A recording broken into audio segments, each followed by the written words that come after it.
One of the outlets that we have is social media. However, as most everybody knows, one of the biggest stories of our generation, the Hunter Biden laptop scandal, was censored by Twitter. And Facebook. They literally blocked sharing of this link, even in private messages, likely just to help Joe Biden win the election. Polling from Rasmussen and a couple other outlets came out showing that people, I think by like 7 percentage points, would have not voted for Joe Biden had they known about the laptop scandal and the things that Joe Biden had been doing. And, well, with that being said, we have this story here. Most of you may have heard because it's one of the biggest stories in a long time. Jack Dorsey is resigning as Twitter CEO. Board member and former Chief Technology Officer Parag Agrawal has been appointed CEO effective immediately. You know, Jack Dorsey is a hypocrite. He is a hypocrite. He's a liar, I believe, or he's just completely inept. So when I was talking to Jack, and I've talked to him several times since I met him on the Joe Rogan podcast, he was talking about a path to redemption for those that get banned. You can't make, it a life sentence because you said a naughty word or whatever. He talked about solving the problem and bringing about decentralization. And what did he do after all these years? Literally nothing but quit and appoint someone who is as woke or woker than he is.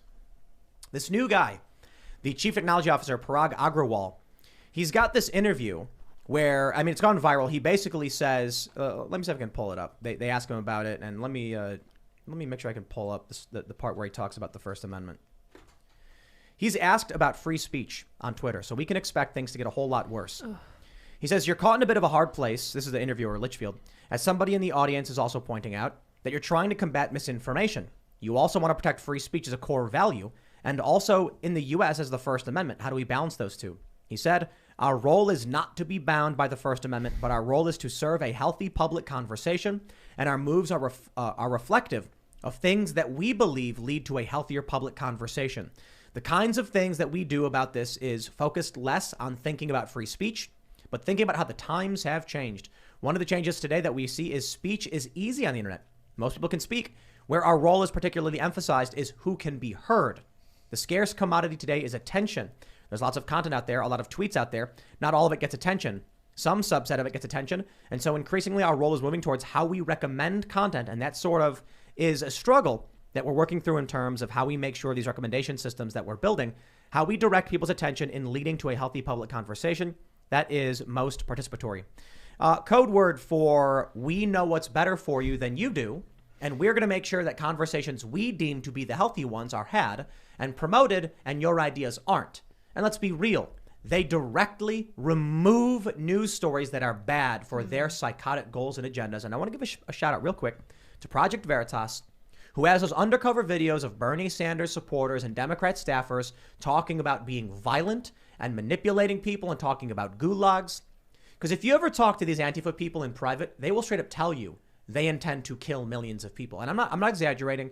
I'm not trying to push hyperbole. Literally go to these meetings and they will calmly, these Antifa far leftists, calmly and rationally say things like, if we want communism, we have to reconcile with the fact that there's going to be, tens of millions of people who will actively resist, many of whom will violently resist to uphold capitalism, white supremacy, insert buzzword.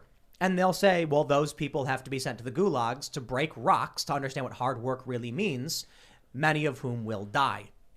When you see stories like this and you've got psychotic, egomaniacal lunatics like this guy Agrawal and Jack Dorsey saying, we know what's healthy, not you, you don't get to speak.